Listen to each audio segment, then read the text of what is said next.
Who should I appoint as my power of attorney? That's a question that I often get asked, and it's a really good question as well, because you do have to think about who would be the best person to be your power of attorney, both for your finances and for your health and welfare. Now, usually somebody chooses someone from their family. Could be your spouse, probably a good idea if you're married, or your partner. It could be one of your children, or maybe more than one of your children, because you can have more than one power of attorney for both finances and for welfare. It could be a niece or a nephew. It's usually a good idea to have somebody from a younger generation, because generally speaking they're going to last longer than you will. But what do you do if you don't have any close family, or you don't have any family at all, or nobody's nearby? These are really valid questions that are only going to become more important as more people grow older without any family members around them.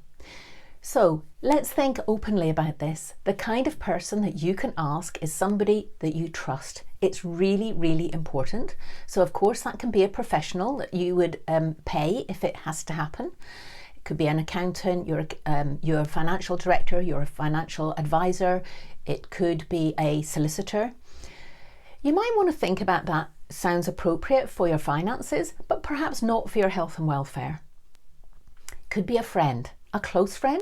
It could be a neighbour. It could be somebody who's associated with you by marriage, maybe a distant relative.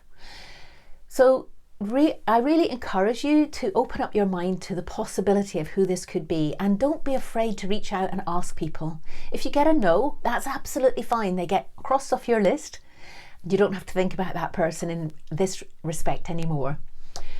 The important thing to do is to give some time to think through who you think would be best to represent you in terms of your health, given that you're going to give them some information about what kind of decisions you would want them to make if that should happen.